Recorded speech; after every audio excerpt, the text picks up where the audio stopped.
Hi everybody, welcome to another episode of Historia Politica Publica. In the episode of today, we talk about an essay written by Habermas in 1968, which is called Technology and Science as Ideology, and I will explore some of the ideas of the intellectuals of the Frankfurt schools, including Adorno, Horkheimer, or Marcuse, and how this essay written like 50 years ago has some resonances nowadays. So in his essay, Jürgen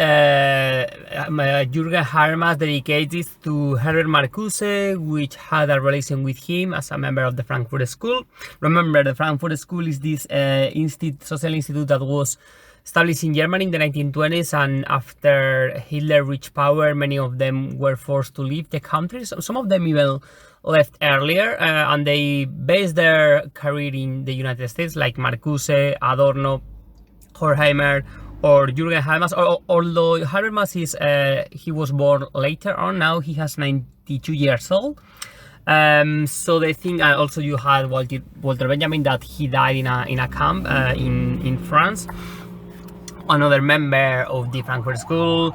You had also Erich Fromm and so on. There were a group of intellectuals were trying to analyze the society that was living, that included the rise of fascism, and many of them were asking why it could have happened in an age in theory the Enlightenment should have been a period to intellectual implementation and enhance of different ideas. However, this is precisely, according to them, the cause of the fall of the civilization.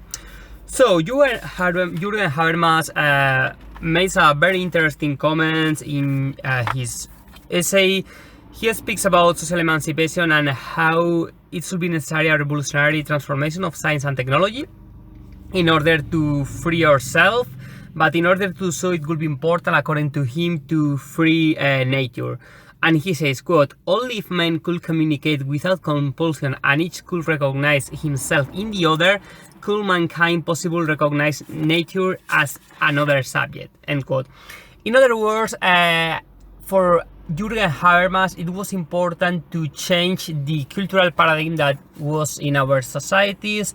He had written extensively in the 70s, 80s, 90s, and so on. And the idea was like to establish different kind of culture in order to create a new man to approach society in a different way. And for that, he gives some possible solutions, which for him are always related with the public sphere. Public Sphere was published by him in 1962. And in that book, he mentions that the public sphere must be this place in which people should engage deliberately, without any restriction, and with complete freedom.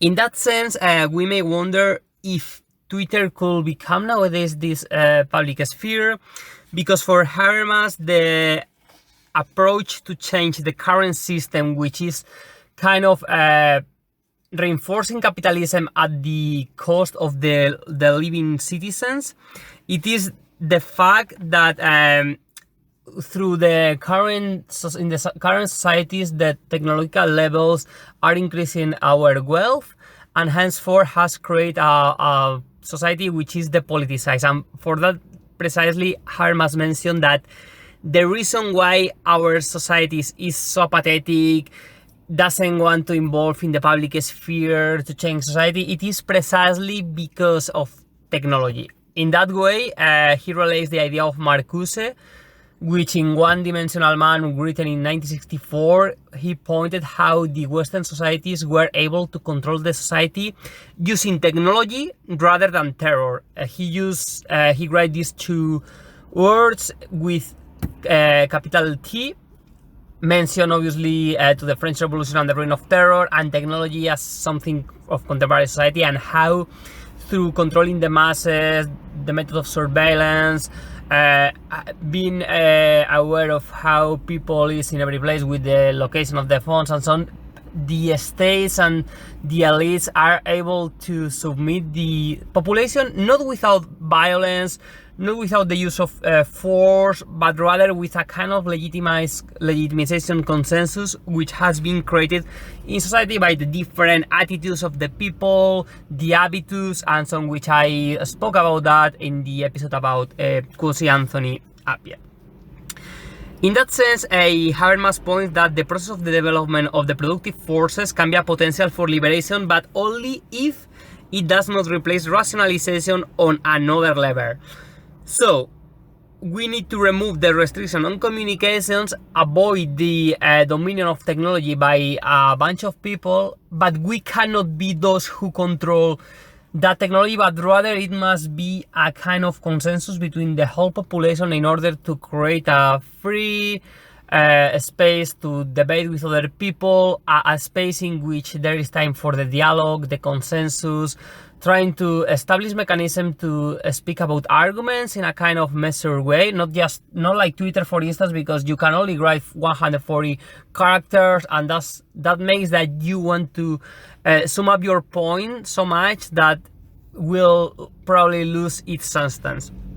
In that sense, in order to do so, Habermas mentioned that a new conflict zone can only emerge in the public sphere administered through the mass media. So, this precisely Twitter or the newspaper, online websites in which we can enhance with each other, it is the place in which Habermas relate that the conflict that in the past was in the streets of Paris with the barricades, or in the fabric, the industry places, the workplace in the United Kingdom, or in the universities in countries like the United States, Italy, Germany, and so on. Now that place must be the mass media, because the people must understand that the media are controlled by a group of people. So, taking advantage of that means of production, we need to engage with each other in order to change the system. So, in the past, for example, the working class took advantage of the creation of the machinery in order to join themselves in the workplaces. Nowadays, we have to do the same,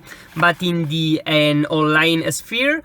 And at the same time, when we are going to demonstration, cover these protests through the media in order to enhance ourselves and reach a wider population. So, Habermas mentioned that the people who will activate the conflict will probably be the students, because are these people who fortunately tend to have more means for survival. They are not normally so worried about having to work for a living, and at the same time they have received an education which will make them understand better the needs of many situations that are happening across the world. Obviously, this was written in 1968, precisely the year of the kind of catalyst of the student revolts in the French May, in Berkeley, in Berlin, in Rome, Milan, and so on, Madrid even. And the thing is, society has changed a lot, but perhaps the students or other outcasts, as Marcuse refers to the women, the black people, and so on, could join all together in order to establish a change in the society. So, speaking about Marcuse, Habermas in his essay point to many of the ideas of his comrade in the Frankfurt School, how Marcuse explains that rationalization is political domination and technical reason is an ideology. In that sense, Marcuse says, quote, "Not only the application of technology, but technology itself is domination of nature and men." So, if we think about how in the capitalist world, the different countries has expanded through the empires, exploiting the colonies and so on, and after with the decolonization process, the basis has been still there in the intellectual level, such as how the elites in the colonies after the British or the French left, they used to put people who had been studied in the University of Paris or London in order to have a control over there. And nowadays we can think how, for instance, the new technology, which are, for instance, the electric cars, in order to be created and create this green revolution, as it's been called, there is need to exploit lithium in countries of Africa and Latin America. But for do so, what the elites in Europe and the United States are doing is exploiting the peasants in those areas, the working class, and many other people, ethnic minorities, women, and so on,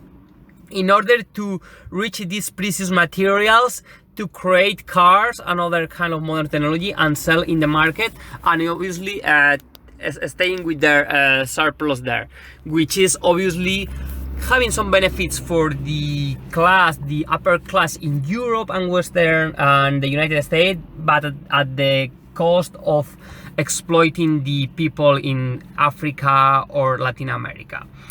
So the idea behind this kind of use of technology to dominate depoliticized masses, as Habermas says, is for Marcuse gain its main force in the fact that this repression of domination disappeared from the consciousness of the population.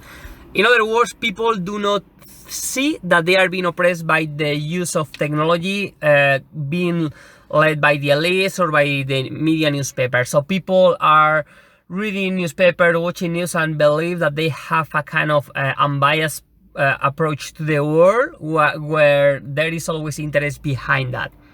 In that sense, Marcuse said, quote, "Constantly increasing productivity and domination of nature keeps individuals living in increasing comfort," end quote. This was more clearly seen during the Golden Age, which is considered to be the period after the Second World War until the crisis of 1973, so roughly from 1948 to 1973, those 25 years saw an increase in living standards. Obviously, this was at the cost of polluting the earth in higher levels, and nowadays if we continue with the race on kind of living standards in our current society, there won't be earth to live there. And obviously now the thing is, like, most people, the wealth are being reduced to a small percentage of people, as the report of Oxfam saw recently, how the 1% of the population had a huge amount of resources under their disposal, and how the people living in Western countries are contaminated much more than those living in Africa, Asia, or Latin America, and especially the elites, who are the people who contribute more negative to the environment. In that sense, Marcuse mentions how domination perpetuates and extends itself not only through technology but as technology, and the latter provides the great legitimation of the expanding political power, which absorbs all the spheres of culture. This freedom appears neither as irrational nor as political, but rather as submission to the technical apparatus, which enlarges the comfort of life and increases the productivity of labor, end quote. In other words, the division of labor, which was theorized by Adam Smith, has made in 300 years that the capitalist machinery is producing more goods which are being wasted. Many of them are sometimes even super production, and the thing is, like, many of these things are not necessary. For example, the 40% of the food is being wasted because there are too much food and very unequally redistributed. So you have this paradox that people are starving of hunger, people are throwing food away, or for instance, there are more houses than people who will be able to occupy all of them, and so on. So we are submitted to the technical apparatus, which is creating more stuff that we really need for. And precisely, I was thinking how in the movie Blade Runner, those kind of material things which are unuseful are being called as waste or something like that. I don't remember exactly the word, but practically things that are not useful for anybody. This is a kind of relation with the dialectic of enlightenment by Adorno and Max Horkheimer, which in the 1940s, after having lived in the United States for a decade and a bit more, explain how the culture industry was one of the main guilty parts of this new paradigm of society, in which people is apathetic, there is a depoliticization in the public sphere, as Habermas mentioned, and so on. In fact, Adorno and Max Horkheimer say the next quote: "One could certainly live without the culture industry, therefore it necessarily creates too much satiation and apathy," end quote. They analyze the Hollywood cinema in the 1940s as the perfect machinery to keep the people apathetic, to make them retreat from the public sphere, to live in the private realm, and just keep watching movies without meaningful message, and so on. And this, for them, it was very important to adoctrinate the masses in the society of the United States. I mean, Dialectic of Enlightenment is perhaps one of the most important books in the political theory of the 20th century, and they point how this for making the movies, the cost of advertising guarantees that power always remains in the same hands. And similar, as they say, to the economic decision in totalitarian states, they compare Nazi Germany or fascist Italy, how the power was under the hands of the dictators and their group of people. But in the United States of 1940s and 1950s, the thing is that the richest people were those who were able to put money in the creation of huge production. Obviously, they wanted to defend their interests. Same as with the newspaper, they have to be financed by the kind of advertising industry to put resources in the newspaper, and obviously the people who put the advertising in your newspaper will determine your ideology, the things that you need to say, and especially those that you cannot say anything. Let's say that an oil company is making the advertise for a newspaper, for the New York Times, for instance. Will the New York Times be able to criticize the oil industry? Surely no, because otherwise they will remove the advertisement in the newspaper, and probably it will enter in bankrupt. This has been analyzed by many political thinkers like Walter Lippmann, Bertrand Russell, Noam Chomsky, Theodor Adorno, Mark Horkheimer, Herbert Marcuse, and many others. But is this idea of how advertising is a blocking device, and the Adorno and Horkheimer say that everything that does not have been stamped is economically suspect. So for them, words are debased as substantial vehicles of meaning and become signs devoid of equality. In that sense, they do put very good examples. One of them is like this demythologization of language, as they call it, the separation between word and content, how the great man appears in magazines, this kind of handsome figure with the huge house as the kind of image of a good life, the representation of everything that we want to be, and they kind of extrapolate this idea from 1940s, 1950s in the United States. But they also point how they start to see these kind of ideas in the Weimar Republic in Germany after the 1920s, when the culture industry became more open to everybody, and for doing so they needed to create a kind of ideology which could permeate in the masses and manipulate them in order to procure their own interests. So the individual points in this kind of magazines became detachable and interchangeable. The image of an actor, lifestyle, their hobbies, and so on. And the aim was to overpower the customer, conceived as absent-minded or resistant. So give a people one idea of what they need to do in their life to be successful. So instead of a person trying to think about themselves or engaging with the community, what are the things that they would like to do in life, these magazines or these movies, they portray image of an allegedly success in society, or the figure which all of us supposedly will want to become in the future.